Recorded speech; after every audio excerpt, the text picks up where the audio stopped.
Alright folks, Tom Selleck here, also known as Mr. Sexy. Today we're going to play with the Mac 357 by Invoairtech. They call it the Mac 35. I have a hard time saying Invoairtech, so I'm going to rename this gun. And then when I do, I'm going to copyright it, and then every time you use that name, I get 25 cents. Mr. Hollow Point tip on making money on the side. Okay, this is a relatively new design. We'll do some close-ups here in a bit, but basically it looks like a big BMG 50. You got this, I guess, air cartridge, and of course you can go to their website and look at some more details with all the technical stuff. But bottom line, you fill this cartridge to 4,500 psi. Stick your slug in the schnozola.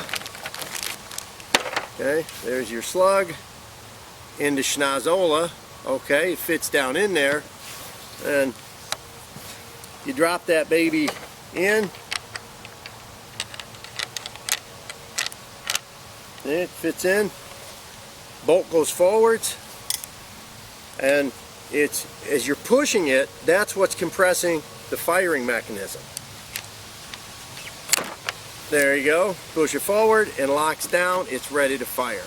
After you pull your trigger, you pop it up. Put your hand here. Otherwise, just like a big bolt action, it's going to go flying. The cartridge comes out. So I like to put my hand there.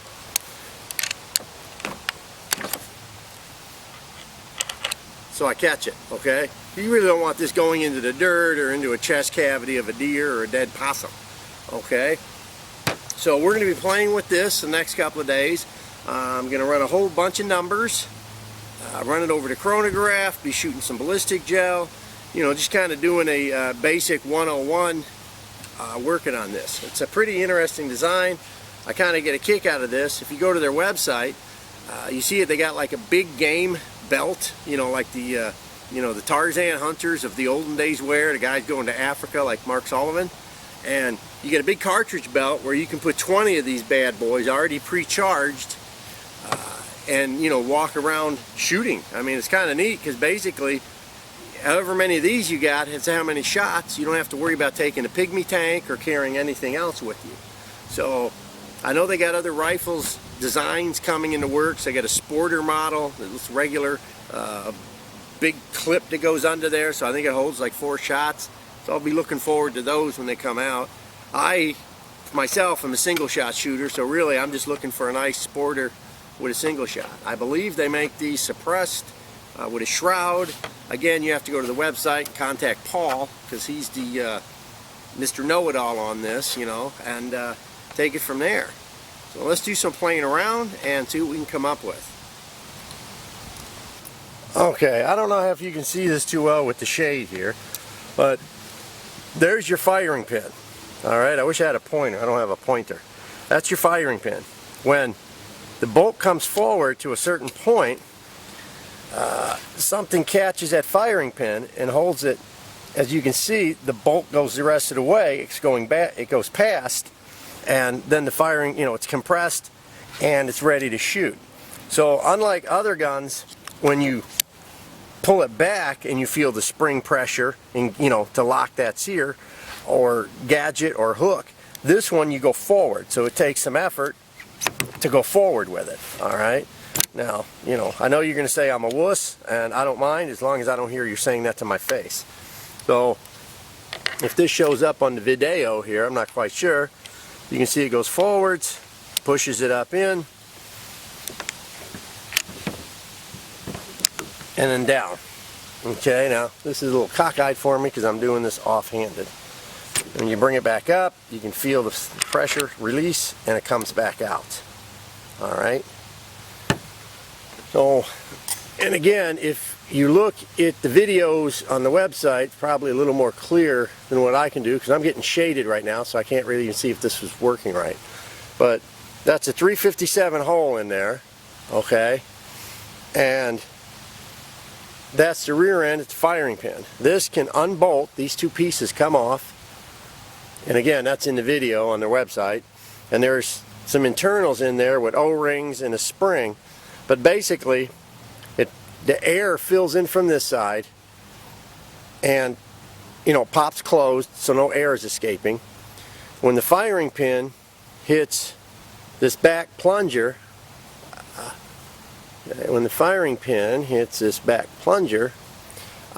it pushes that in, the air escapes around the internal components and goes up and pushes the bullet down the barrel.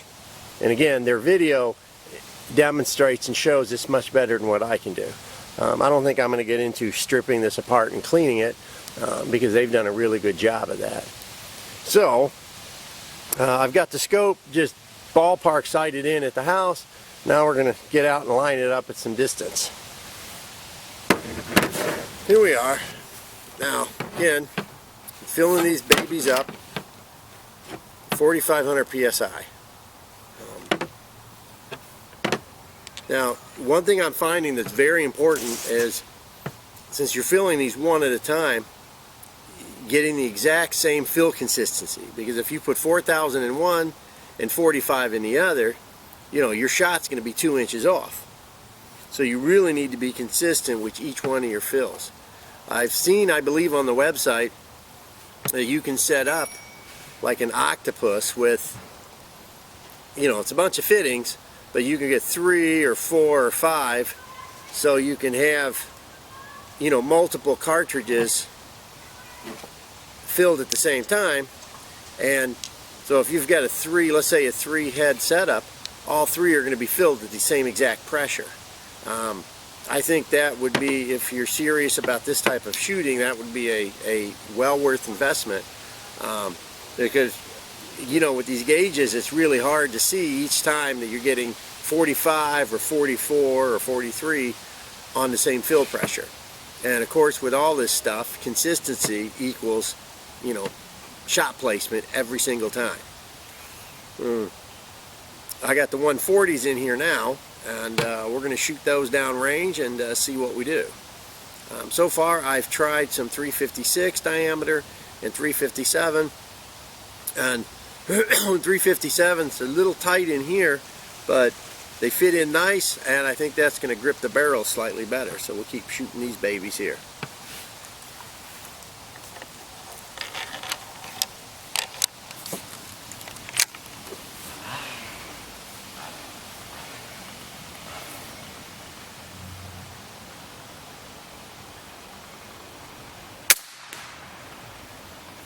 It's not really that loud.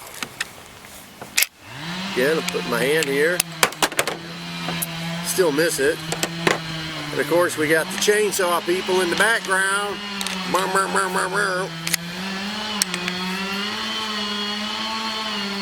Totally messing up Mr. Oliphant's video.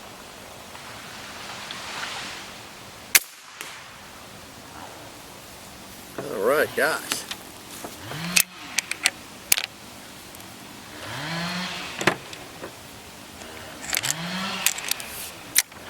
The left and right on this is almost dead on with every single bullet. It's just the elevation that's changing.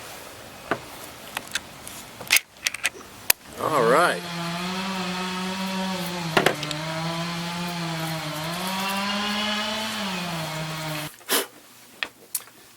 Okay. Now, we played a little bit with this gun outside. Now we're going to kind of work on it on the inside. The weather is not being cooperative right now. It's 10 degrees and we've got 18 inches of snow outside. So we're going to do what we can on the inside. But this is, as you can see, Invoairtech. I don't know how to pronounce that properly. Anyways, it's a 357 using a pre-charged cartridge. Okay, this holds about 10 cc's of air. 4,500 psi. Okay, so we're going to do just some basics right now with this. If you go to their website, you'll see more details than I can go through. But this baby looks like a big old BMG 50. All right. So you put your pellet in there. It's going to load in there just like a BMG 50. This goes forwards, okay, push and lock down. It's kind of the reverse, because most guns, when you pull it back, you see that pop out. But when most guns, when you pull back, you're compressing the spring for the hammer. And this one, it's forward. You push it, you got to give it a big shove because it's got some weight on it, okay? So the more you play with it, the better you're going to get at it. And so we're going to start testing this baby here downstairs. Now, one of the things that I find kind of unique about this design is you get this big old monster cartridge belt, you know, like the guys in Africa wear, and you can preload your bullet in there, and in essence I think you can get 20 cartridges in this belt. You can literally wander around all day, you know, like the Tarzan game hunter, and not have to worry about carrying a buddy bottle or anything with you. So instead of being limited to just 3 shots, however many cartridges you have pre-filled is going to tell you how much time you're spending in the bush, or the woods, or the desert, or wherever you feel like you're going to be rambling yourself out at. But from my days of old, being back when I was shooting cartridge guns, I love these big African Safari Mark Sullivan type, you know, 700 Nitro Express. So to me, I think this is a really unique design. We're going to get more into this as we go along here.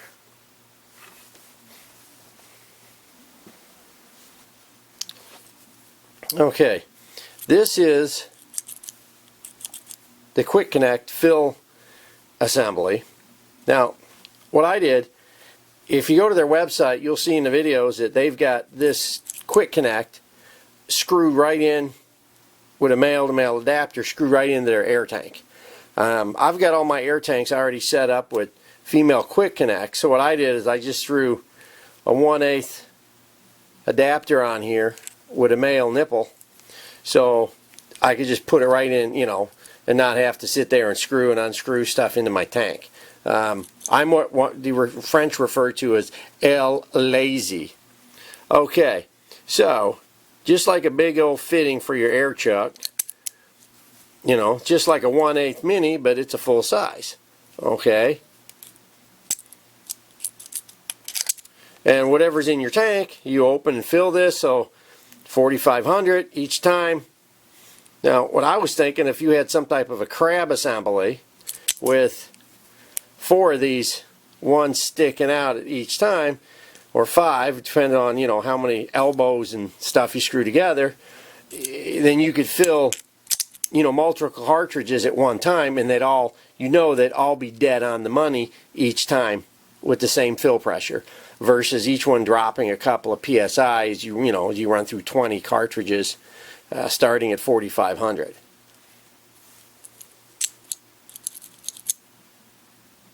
Any questions so far? Alrighty. I've got my air tank sitting in this tub because it actually holds it upright, so I can do this so you can see me on the video, I hope, properly. Okay, so I've got my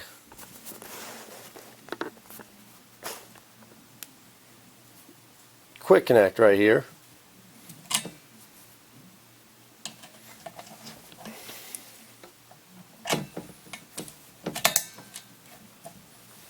Alright, so that's in. Back this out a little bit. I think that's good for videoing. I'm not sure. You're not going to see my beautiful face, but that's it. Okay, it's an empty cartridge.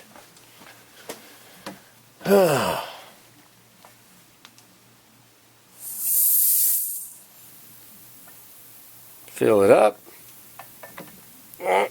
Bleed it off. One down.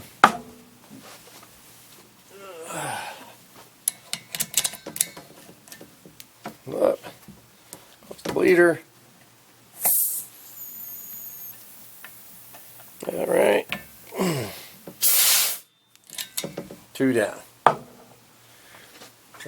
I guess I should have had the rest here before I did this. Now, this is all kind of new to me, guys. So, really with the technical questions, you need to contact Paul. Hit the website. Alright. Now, I've got a little bit of a whistle here. I don't have something tight like it should be, but considering I'm keeping my setup mobile, I'm not that concerned.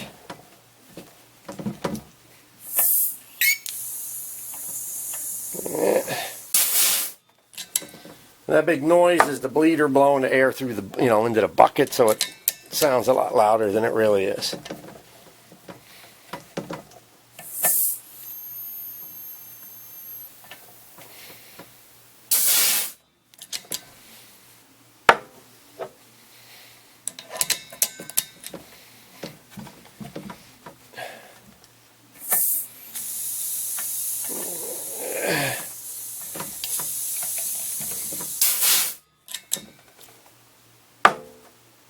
Boom. That's 246 cartridges in, I don't know, under a minute.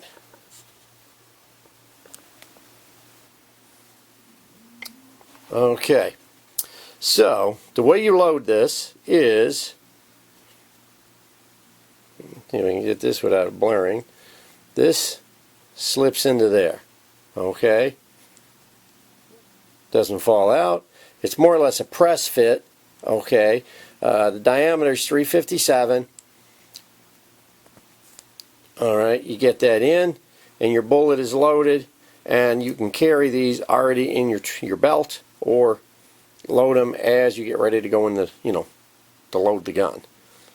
But that's pretty much it. Whether, it's meant for pellets, of course, but I'm the bullet man with the hollow points, so that's what we're working with.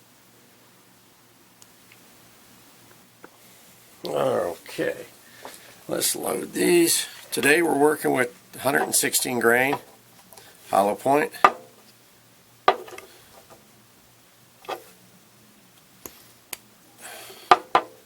Sometimes they're a little stubborn because it's kind of a press fit.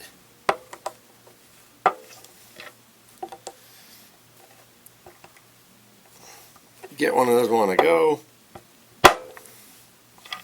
force them. But I try not to do that because I don't want to ding up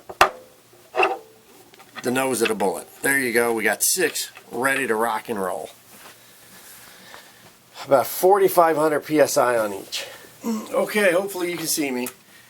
Like I said, it's frozen and snowing. This is not normally how I like to demo a gun and show how things are. But I'm doing the best we have considering the environment. I really like to be at Ted's like I started. But, some things work, some things don't.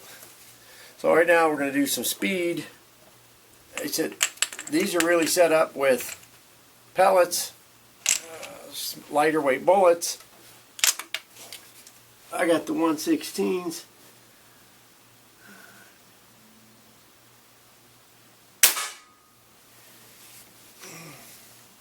.665. You do want to make sure you remember to stick your hand up there.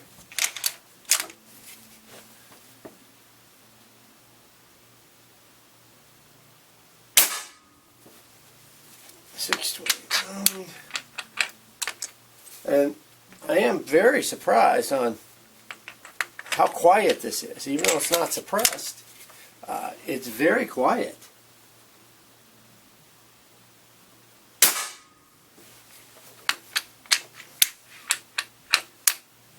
.690.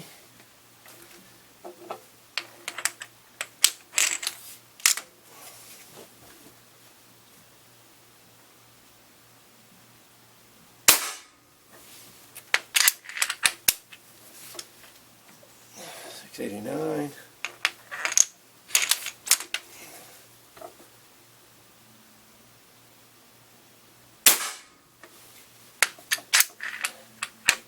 .705.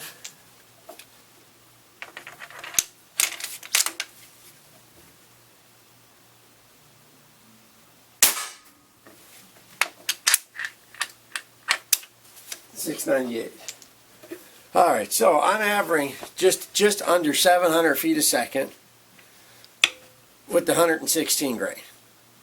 It's not too damn shabby.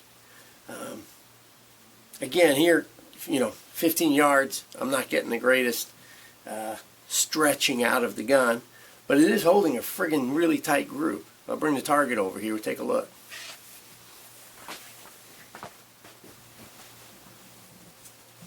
Alright, now, let's see if you can see this.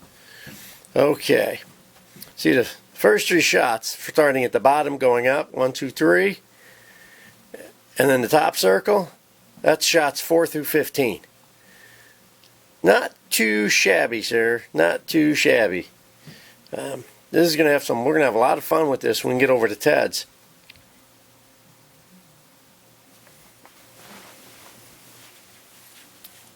Alright guys, let's go over some of the details on this air rifle, because this is too much fun. This is I don't know, I feel like I'm a kid at the carnival, and I've got all the shots I want at the shooting gallery. Okay, so like I said, I've showed, I don't know what all the prices are, and what Paul's charging for this stuff. You have to go to his website and check it out. Like, this is just a loaner. It's not, mine. Nobody gave this to me. So the guys that think that, I get all this crap for free, you're nuts. This is, again, just a loaner. I'm happy to test stuff out, because the big thing is do hollow points work in these? And they say, yes, they do. So, but that's what we're playing with. These cartridges are pretty darn sweet. Like I said, I think these are a 10cc cartridge, and I believe from what I saw on the website, they're coming out with a bigger magnum. Of course, more magnum means more air. It's going to be more power. So that's what we're looking at. Right now, I line this up as a medium power gun. Strength, speed, and the way the bullets fly and everything. But I'm assuming with a Magnum it's going to be bigger. I don't know how much bigger. Of course, more power, more air. But let's look at some of these features. I don't know what it weighs. It's pretty hefty, but if you know me, it's going to be equal to or lighter than most of those long-ass guns that I like to shoot. It's got an adjustable stock. Okay, so you can set that to your liking, and it locks in. It's got a full Picatinny rail going all the way across the top, and then it's got a short Picatinny rail here at the bottom. Okay, so you put your bipod, your scope, your lights, your laser, whatever you want. One of the things that I like about this, of course I like full Picatinny rails, because for me, day scope, night scope, especially your coyotes going out after predators at night, hogs, things like that.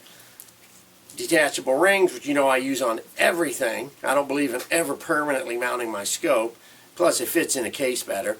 Pop that off, slip the night scope on, you're ready to rock and roll. I mean, all you really got to do is mark your spot with a pencil so you know where to put your scope in the exact spot every time. Now you're out there at nighttime fighting off the mosquitoes, depending upon where you're at, knocking the hell out of stuff. Like I said, it's not super heavy. The bolt locks down, you're ready to fire, bring it back.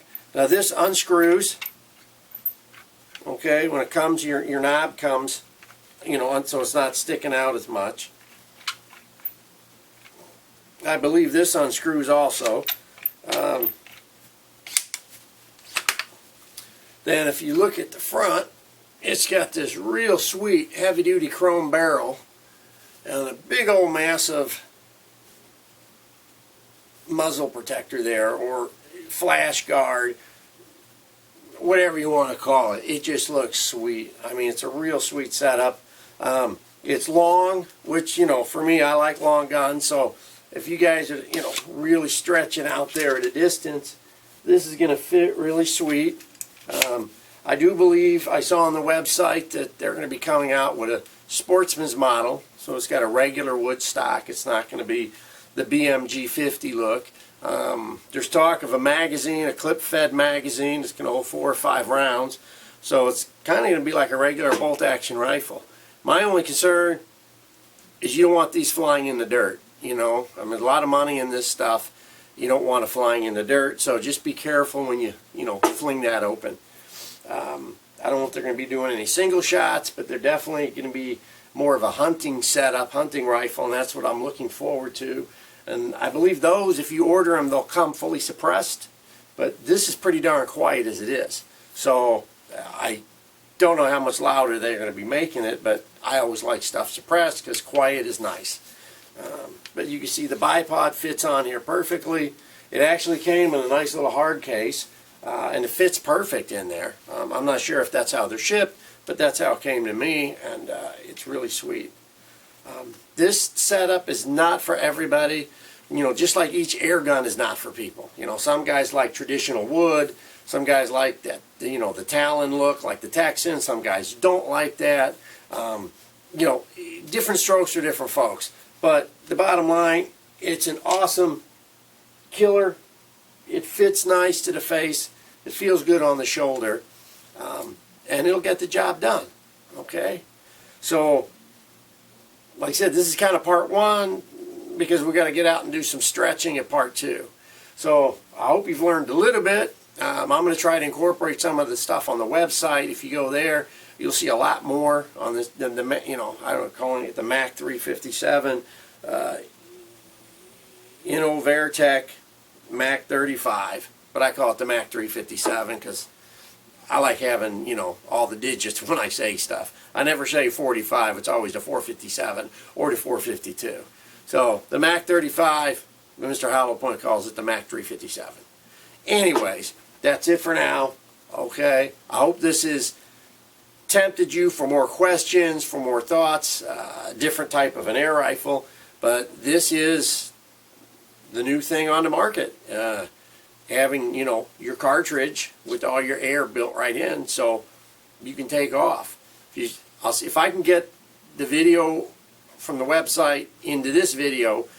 You'll see how this works, and it's pretty cool how the air goes in, and when the primer hits it, how it opens and the air comes out and shoves it down the barrel. It's a really neat design. Anyways, that's all for right now, Mr. Hollow Point. I think part one is over.